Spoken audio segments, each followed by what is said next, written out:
kept all the fun stuff for the afternoon to try and keep you awake after we filled you up with food and treats. So next I'll introduce Lester from the Cybersecurity Catalyst to come and do a tabletop exercise with everybody. Thank you.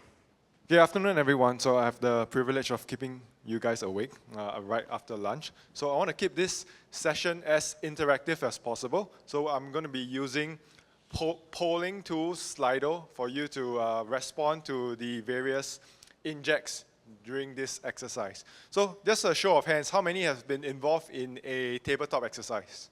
Anyone? Oh, okay, so few. So this is a tabletop exercise is a discussion based. In this case, it's not so much of a discussion, but presentation based. But if you are doing this in your organization, you're going to bring a scenario to your table, whoever's responsible for managing an incident, and you're going to talk through an incident, right? So that gives you the opportunity to work through what a problem, a cyber incident looks like before, touch wood, you experience an incident. So that's a good opportunity to clarify roles and responsibilities and understand what some of your limitations to your capabilities are. Because in most cases, you're going to need external help in investigating a cyber incident. Okay? So just a bit about Rogers Cybersecure Catalyst. I know Anita spoke about us a bit earlier. Again, show of hands, anyone has heard of the Catalyst before today? Okay, it's a good sign. So we are a not-for-profit. We operate under Toronto Metropolitan University. We are founded by our founding partners here, federal government, RBC, Rogers, and we are based in the city of Brampton. So we apparently have 28 projects and programs ongoing right now in cybersecurity, ranging from individual training, team-level training, innovation, and even some policy work. So we are a cybersecurity center focused on cybersecurity, supporting and helping to enhance the resiliency of Canada's business. Okay. So a bit about myself. My name is Lester Chung. I'm a senior cybersecurity advisor with the Catalyst. A bit of background. Previously, I worked with the banks here in Canada, BMO, TD, to stand up their security exercise program. In particularly for BMO, we put together cyber fraud, physical security, crisis management, all under one fusion center concept. So my mandate was to stand up a security exercise program to ensure that the individual teams know how to manage their own incident, they know how to work with each other, they know how to work with the whole bank, and they know how to work with external parties to manage incidents. And a bit further back in history, I was in the Navy. I was a naval officer running the Naval Wargaming and Simulation Center for the Singapore Navy. So exercising has been something I've been doing for the bulk of my life. Okay, so for those who are not aware of what a tabletop exercise is, so we'll use a fictional scenario for today's exercise, and we will run through what are some of the decision points that teams need to take if they are managing a cyber incident. Okay? Some of the other objectives, hopefully we get a better understanding and awareness of what a cyber attack looks like for your organization. What are some of the difficult questions you have, leading to the last point on decision making? What are some of the details during a cyber attack that you may or may not have considered? And in some parts, we will highlight some roles and responsibilities of who needs to do what within an incident. Okay? Okay, so without further ado, the exercise will begin. As I mentioned, we'll keep it interactive. So if you want to take out your phones, if you don't want to scan a QR code because of your security awareness, sure, just go to slido.com, use the code there. Okay? So we'll use this session. We just went through polling. So you're all used to answering questions right now. So I counted about 47 people in the room just now. So if we don't get past 20, I'm not moving to the next question. Okay? So I promise it'll be easy questions. Okay, so this is the fictional organization that we all belong to today. Tech Advanced Manufacturing. I googled, there's no such company, so we're safe to use it. So short form TAM. You are a we are a Ontario-based firm specializing in production of robotic assembly systems for the aerospace industry. Okay, so manufacturing, state-of-the-art manufacturing technologies, but also a lot of legacy technologies that still remain in our production lines. Highly advanced company that uses AI, ML in their workflow, and also below 100 people in a few remote regions or locations. Okay, so that's the setting. We all belong to TEM. The first inject. Okay, so the first inject is before I start, all these injects are plausible, may not happen to one company at a fixed point in time, but take it that this is happening to TEM at this point. So the first inject is security report. So your CEO receives a security report from the security agencies of US, Canada, and its airlines. So for US is CISA, CISA. For Canada is CCCS or CSE. CISA, yeah, so there's too many acronyms in cybersecurity, I'll spare you. Essentially, there is an alliance. Nowadays, alliance is a bit tough to define.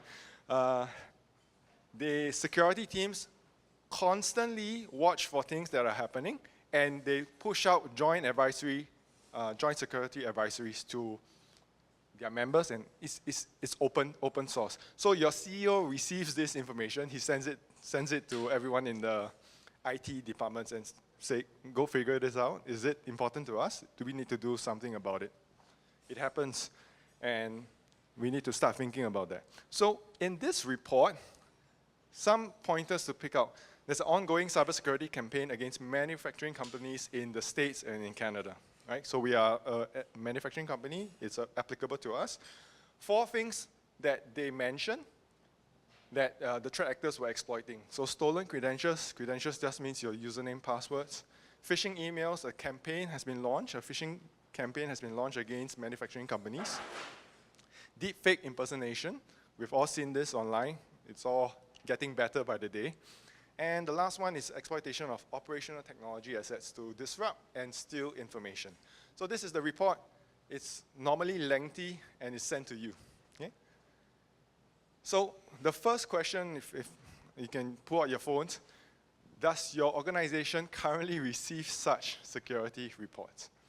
So this may be from the agencies. This may be sent to you by your client, because they are concerned, right? They are manufacturing, the aerospace organization also receive this. They send it to their vendors, send it to us, TEM, and they're telling you, okay, is this relevant to you? Or you may receive it from your service provider or your CEO. Okay, so does your organization currently receive such reports? Okay, so far we have 29. Okay, let's see the results. Oh, there's a good number of us receive such reports. So it's important to understand what the various sources are, and that will lead to, okay, how are we going to verify or validate some of these reports? Okay.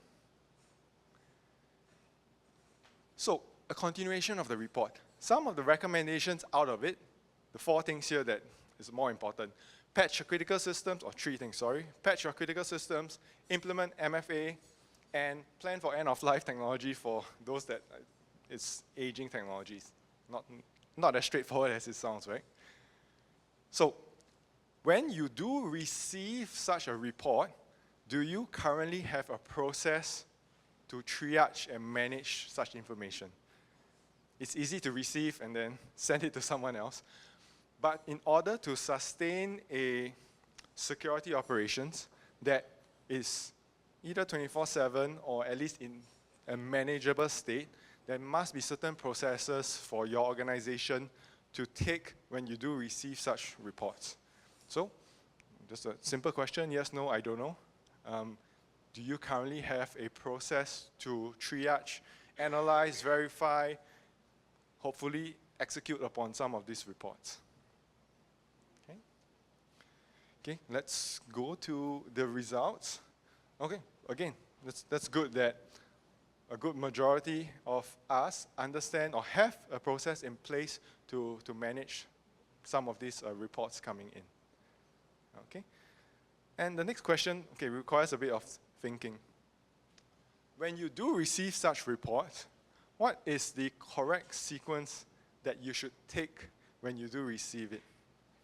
Okay, so there are 4 steps here: communicate, report, verify report, analyze the details, or implement actions. So think about it for a while. If you do receive such a report in your email today, you open it up, what do you do next? What are the 4 steps that you should take? Okay. I'll try to get your brain juices flowing after lunch.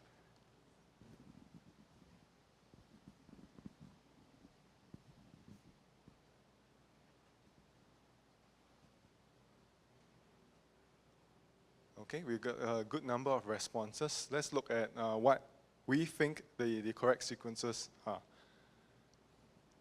Okay, so majority of people think that it's a verify, report, analyze details, communicate, implement actions. I purposely put this sequence in, but the the best practice sequence is to analyze the details first before you verify. You may think, okay, why?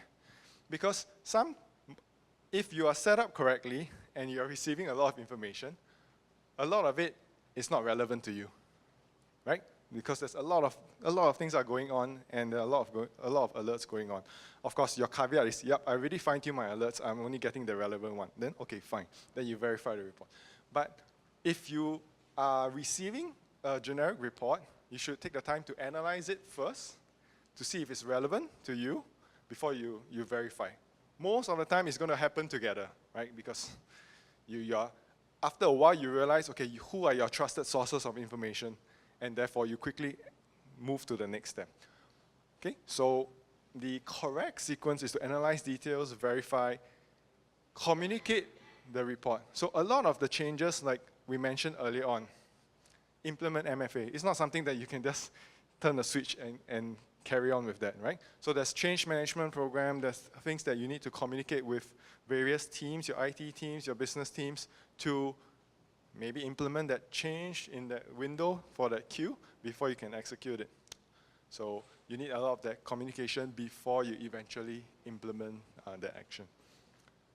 Okay, so as we round up the first inject of a security report, these are some other considerations to take that you want to start thinking of when you do set up your teams to receive such information. Okay, so how credible is this source, right? So we talk about if it's coming from the security agencies, I think it's fairly credible. What if it comes from your CEO's friend? He sends you something, yeah, we are in the same line, this is what my IT teams are reporting.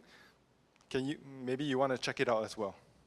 So there are certain times when, and again, depends on your organization, your CEO may start sending you a lot of stuff from his friend or from the grapevine. So the first question is how credible is this report, right? What steps can we take to validate the information? Think about it. If you're going to receive a lot of this information, how do you set it up in a way that it does not overwhelm your team? Because if you start going down a rabbit hole and searching for intelligence, you'll start finding a lot of things that you may not be relevant to you. Okay? So think about, and it's a good exercise to take with your teams. Okay, how do we actually run through this process that is manageable? Who do we need to analyze potential impact? So back to the communicate part, right? To us being cyber IT teams, I just want to execute and implement a change. Do we talk to business? Do we talk to other parts of the teams that we may impact through our change that we may not have thought of? Okay, and the last one, who decides on implementation actions? There should be a owner to that, to say that, yep, okay, this is priority and we should execute it in the first opportunity to do so. Okay, so that's the first inject. We'll move to the second inject. insider threat. So TAM, being a manufacturer, aerospace, a lot of it is down south. There is a significant drop of orders due to the ongoing tariffs. This has led to a 25% reduction of your workforce. So there is in particular, one of the IT employees is currently very disgruntled because he had been promised a promotion, but now he has to take on more work and there's much more disruption or instability to his job. What he did once he received this information, he tried to access proprietary information about our company's design, and he tried to exfiltrate it for whatever reason, we don't know. But this was picked up by some of our network monitoring tools, and it alerted the IT manager that this was happening. Okay? So think about it. If someone were to, the IT team manager were to come and tell you now that there is evidence that this person is attempting to steal design information from our organization and he has triggered an alert. What are some of the things that are going through your mind when this information is currently surfaced? Okay? So here, therefore, initiate an investigation, suspend employees' access, place the person immediately on a leave of absence, and preserve evidence. So think about these 4 steps. There's probably a lot more steps as well, but immediately, what will you do? Will you suspend the person immediately? So think about it. And insider threats are always one of the most tricky types of incidents, right? To even detect that something is happening, that's probably one of the most difficult incidents to deal with.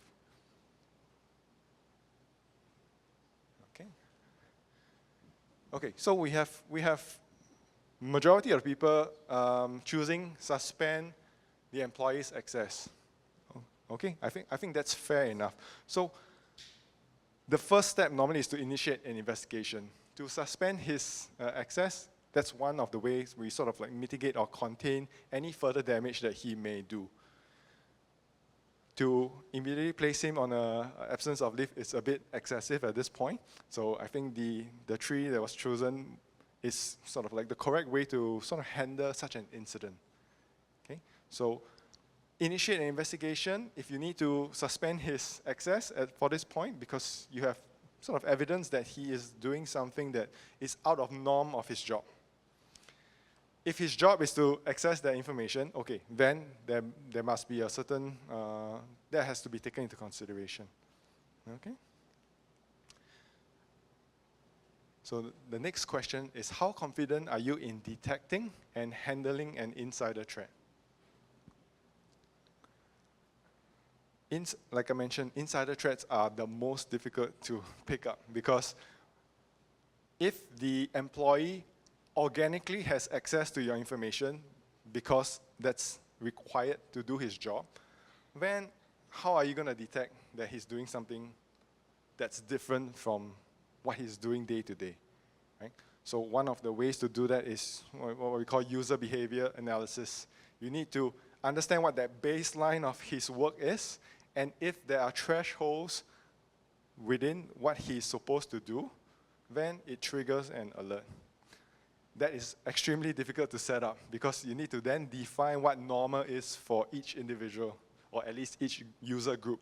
And then if something happens, that's where it triggers certain alerts, and you would almost manually have to investigate if that is normal, or what if there's something malicious going on. Okay? So we look, okay, most people are in the middle, very safe, to decide how confident we are. In reality, it is extremely difficult to detect an insider threat case. Okay. Some other considerations to take note of when we think about insider threats. At which point do we involve local authorities, or do we even involve that? Or is it just an internal disciplinary case? and we close it off. So who has to be in the room to decide whether we're going to call the local authorities? Is it legal, HR? Normally those are the usual suspects. But who eventually decides whether to notify local authorities?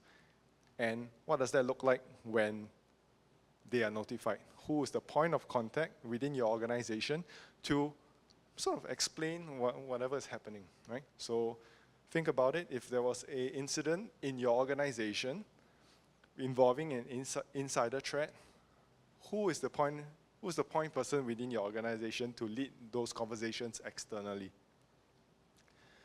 What other incidents may have taken place? This incident was triggered by an alert. The person may have done a lot of things before this point where there was a detection. So it's important as you investigate what has happened, start thinking about, okay, what other things may have led to that point, right? It's just because you picked up something doesn't mean that's the only thing he has done. So someone has to start thinking about, okay, what's his motivation? Why is he stealing this? What other things he has access to? What else could he have done to reach this point? Okay? So that's important as you start your investigation to try and map out, okay, why did he end up trying to exfiltrate this data? Are there other employees involved? Most cases, I think most insider threats are fairly narrow to the number of people involved, just because it's difficult to coordinate across multiple people. So, but he may have people that he's working with to try and steal certain data. So that's something to think of as well. Which other employees are at risk? So we think of this case, is he the only disgruntled employee in the organization? Probably not, right? There was a 25% reduction in force.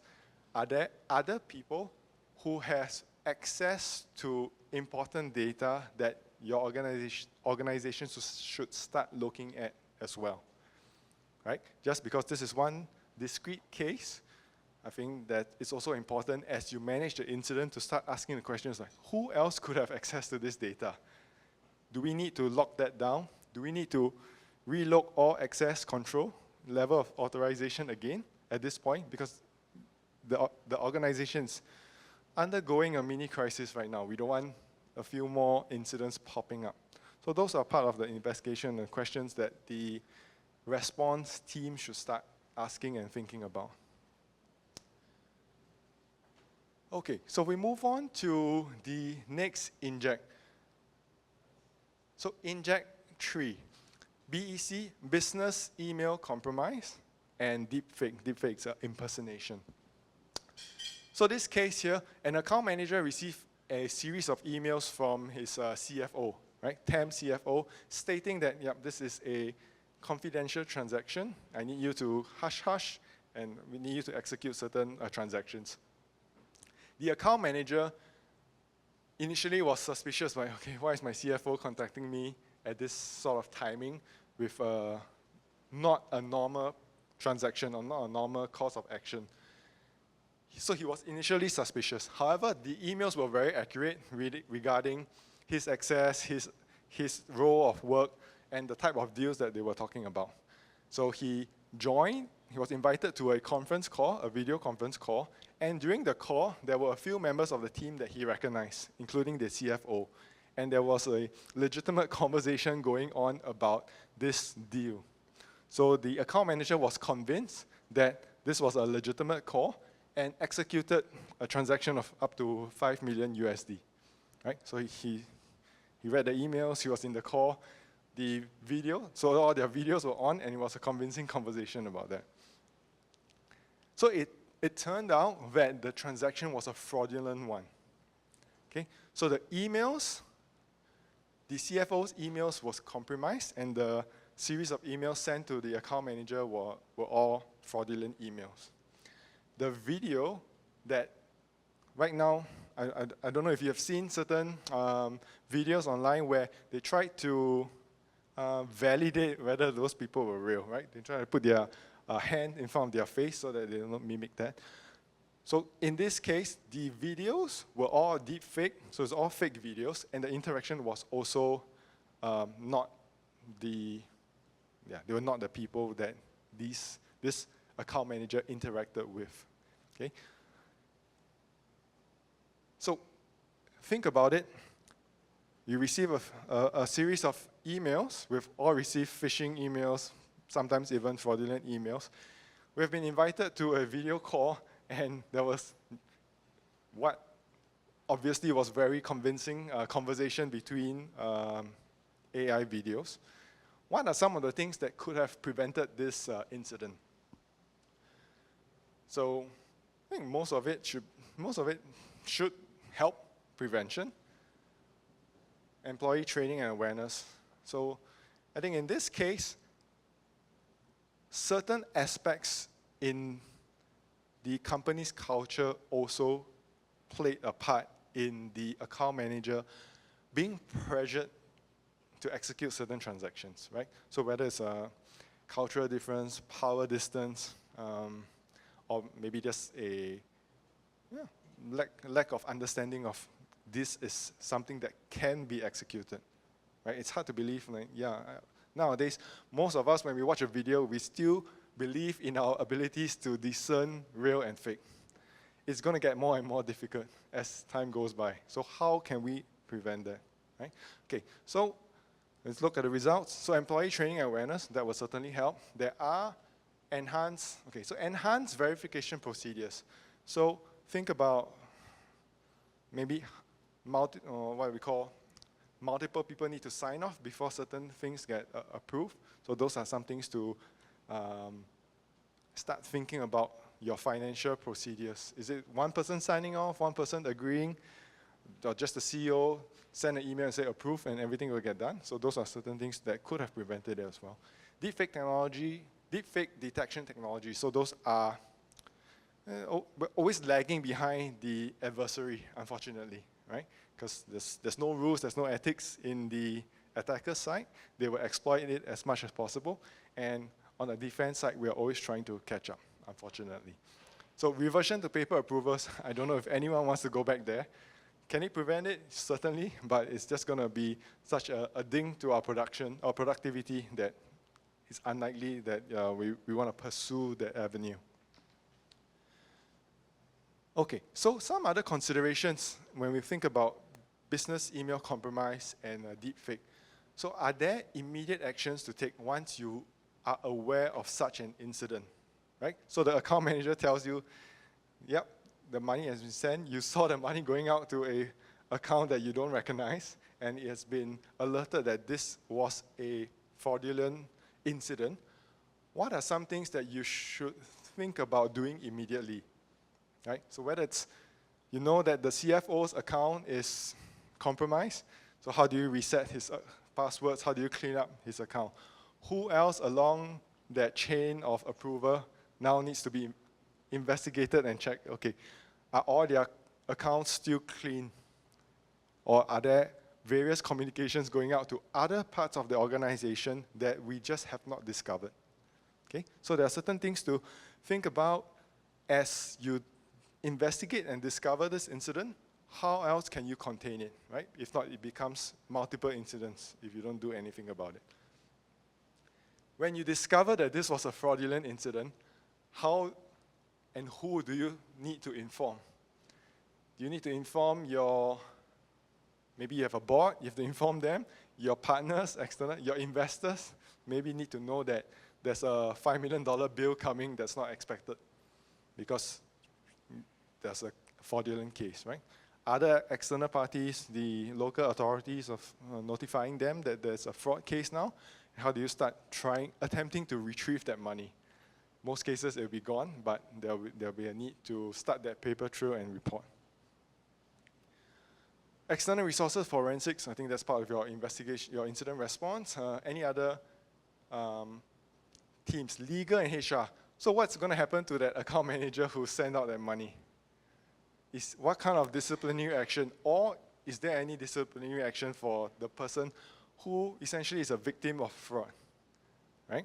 So those are certain questions that your HR, legal teams obviously will have to be sought to say, okay, what kind of actions are we allowed to take against this person who's a victim? He may come around and say that the company has not enough controls that didn't protect me as an individual to fall victim to such an incident, and therefore I should not be liable for this incident. So again, it's difficult questions to answer. Not everyone will have ready answers for this, but it's important to start thinking about how such an incident can continue to escalate even though the money has been paid out.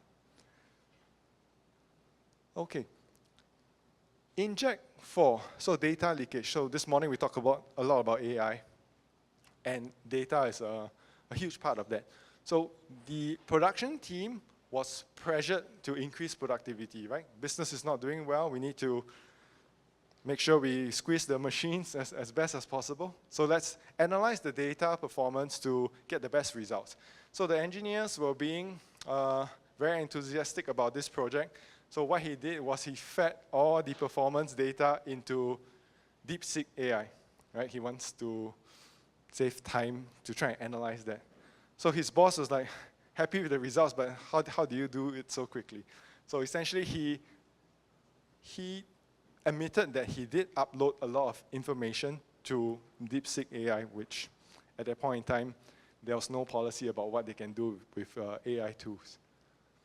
So this question for your organization, do you currently have in place any policy that advises you how you use AI tools? Okay. If you have it at this point, I think that's good. It's going to continue to evolve, but I think most organizations should have in place at least basic policies and training for employees on how they're going to utilize such AI tools. Okay. So yes, okay, so that's good. Again, like I mentioned, it's going to continue to evolve as we learn what the capabilities of these AI tools are, and the number of AI tools are also increasing day by day.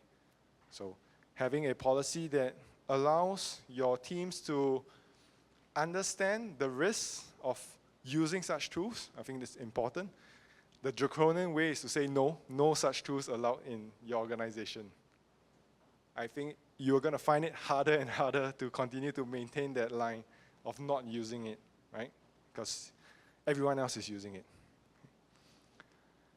So some other considerations as you think about this scenario where your employees have unknowingly or knowingly uploaded company data into, in this case, DeepSeek. What are some considerations? What are immediate impacts to the potential data leak? Do you have awareness of what sort of data has been uploaded? What is the impact of losing that data? Controls that can be employed to detect and prevent this, right? So there are certain security controls that detect higher volume of data being exfiltrated, or if you have tagged your data accordingly, then it's also possible that you set up alerts to be able to control this. Policies in place, we've talked about it as well. The last point, how are our vendors managing our data? So that's something that when we think about data, first step, obviously we think about data that we manage in-house, but we tend to forget, okay, we have a lot of vendors that also take in a lot of data. So for example, in manufacturing, when we speak to the automotive sector, they're like, yeah, all our blueprints, all our design, everyone has it, right? It's going to be hard to control because everyone needs access to that specs to be able to produce certain parts for the automakers. So unfortunately, everyone has access to that data. How do you segregate the data, give them only what they need? How do you know who did they send the data to? Right? So once it leaves the organization, it's going to be very hard to control that when they pass that information on. Okay, so we have 2 more injects. I don't know how much time do we have. two more injects, I'll go a bit quicker. So supply chain attack. So we're all, especially in the manufacturing sector, we're all part of a huge supply chain. In this case, an alert was sent by our client to us stating that there is a critical vulnerability, move it, and they're asking us, can you give us an update of your company's response to this vulnerability? It's becoming more and more common because there's a huge concentration of the tools that we all use, right? So it's a highly probable situation where our client is asking us, this has been reported, can you let us know what your actions are against this? So that ties back to, do you have a patch and vulnerability management system or program to manage such alert or such information? Okay, so it's a bit like the threat intelligence, but this one is much more urgent at most times, because when a critical vulnerability is communicated, usually there's clear evidence that it has been actively exploited by a threat actor. And therefore, this critical vulnerability is issued normally by the software provider, stating that you need to patch it ASAP in order to prevent the exploitation of such a vulnerability. Okay? And if you don't, then that's where liability, that's where gross negligence comes into play. And you don't want to be on that side of the conversation. Okay? So, in the manufacturing operational technology space, managing a vulnerability management program is extremely difficult, right? Most of the systems that we have are legacy systems. Most of it may not even be supported anymore. And it's going to be a continuous battle of, okay, how are we going to manage any upgrades and patching of that? Some other considerations. Do you have an updated asset inventory? Do you know what software you're using, what version, what hardware, what data, what third-party vendors that you have under your organization, right? Because if you don't have that, and someone sends you, this is a vulnerability, how long are you going to take to find out whether this is relevant to you? You don't want to spend hours and hours figuring out that, okay, this is something that I need to fix. You should have an updated list of the versioning software and third-party vendors that you are engaging or have an agreement with.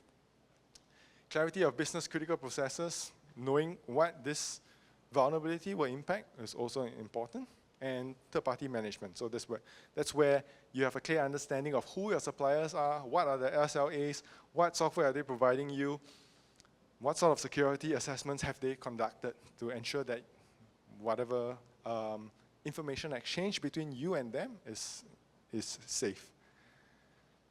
Okay. And the last inject here. So we saved the best for last. It's a ransomware attack. So multiple calls into your help desk have reported seeing a ransom note on your screen. So this is an example of a ransom note. It pops out on your screen. More than 10 of such reports have come in. Okay, so it threatens to release your data. It claims to have your sensitive information, and they claim to release it if they do not receive a payment by a certain time. Okay?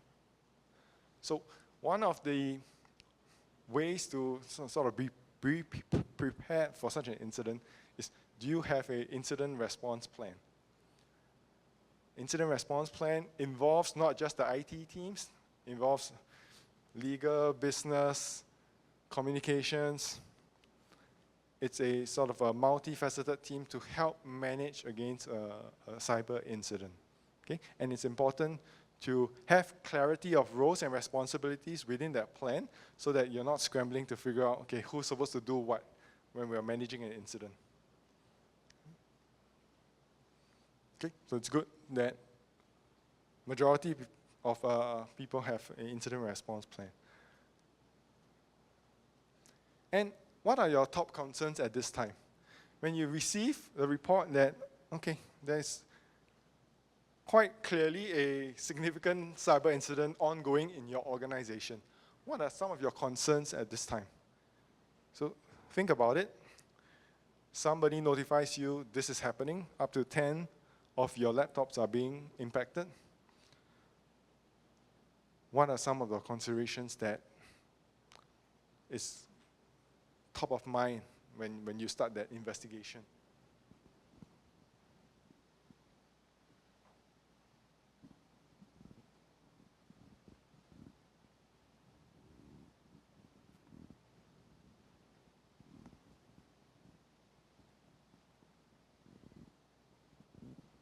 So we see here the 5 options. All 5 are all 5 are things that you have to think about eventually as you manage the incident, right? So, yeah, disruption to operations, especially, is something that we expect from a manufacturing group here. Number 1 is, okay, how do we prevent that, right? So, I think together with that, preventing further spread of malware is something to start thinking about. What are some of the immediate actions that you can take to prevent that spread to the rest of your organization? I think the last one here, ransom payment decisions. That is something that I guarantee you most organizations have not even thought about it. Not thought about it, not even had a conversation about it. Okay? So those are some of the considerations when you start drafting your incident response plan or you run your internal exercises. Those are good opportunities to start surfacing such difficult questions. Are we even ready to pay the ransom? Who's going to decide? What are the ethical considerations? Are we going to get back our data? Do we know who we are paying to? How are we going to execute it?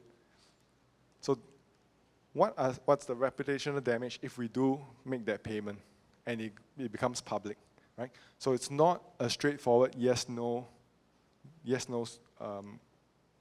question. So it takes time, and you don't want to be answering those questions in the midst of managing an incident. You want to have the time and space to think through all the consequences and make those decisions way before any incident. Okay? Because during those discussions, it may be a clear hard line that no, we're definitely not going to pay. That will save a lot of time for the rest of your teams in their response, right? Because if you're waiting on a decision of pay or not to pay, a lot of the actions cannot be taken by the rest of the response teams. Okay, as we sort of wind up, some of the considerations for a ransomware attack are all stakeholders in your incident response plan. In most organizations, one person drafted that plan, where he included a lot of people's names. Whether they know about the plan is another thing. So have you socialized your plan? Are they clear about their roles and responsibilities? Have you taken the time to speak to them about it and give them the space to ask questions about, okay, what's my role in this plan? What do you really expect me to do when you call upon me in the middle of the night to join a call to talk about a cyber attack? So those are conversations that, after drafting your plan, speak to your stakeholders, get them to understand what their role is. Cyber insurance is getting increasingly difficult to even qualify for cyber insurance. You probably have to jump through a lot of hoops to even be covered these days. So start those conversations. Are we even qualified? Do we even want to consider what does it cover? It's not like our usual experience of buying personal insurance. It's much more complicated than that. So start those conversations early to even start thinking about coverage. And it's not your get out of jail card, unfortunately. So start those conversations, speak to brokers, understand what are some of the requirements before you even start considering cyber insurance.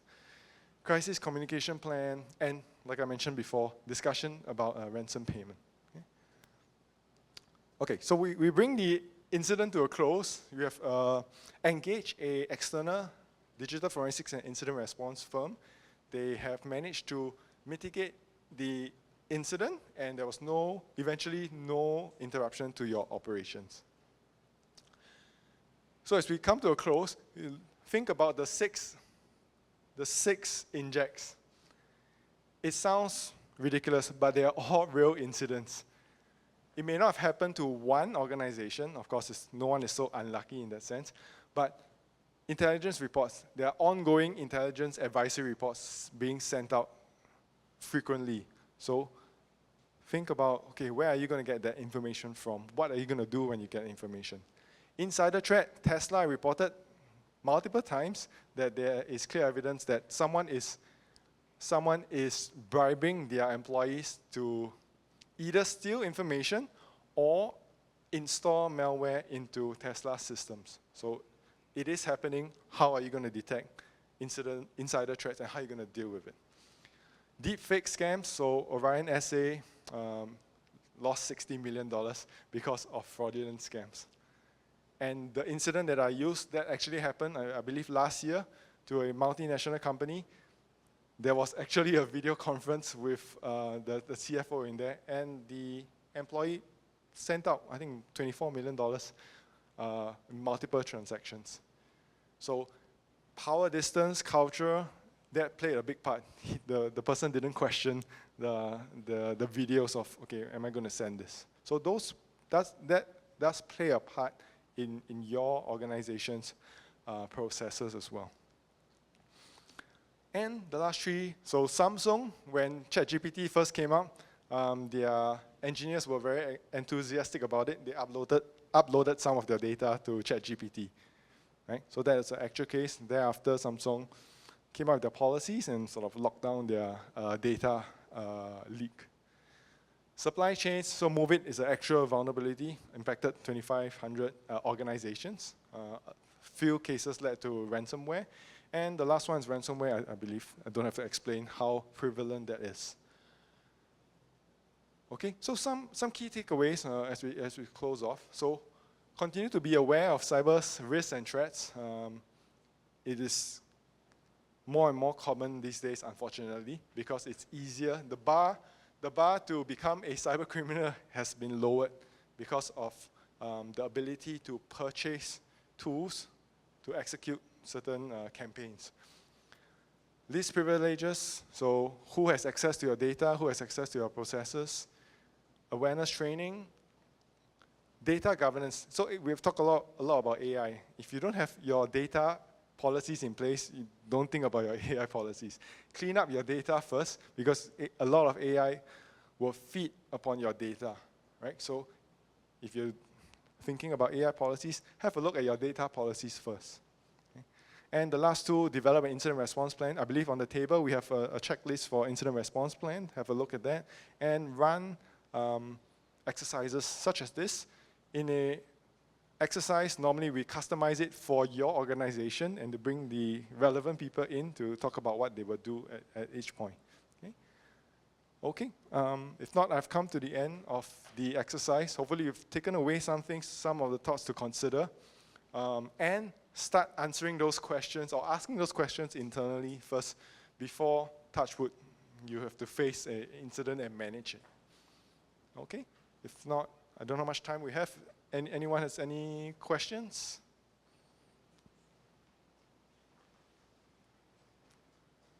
No, if not, thank you very much.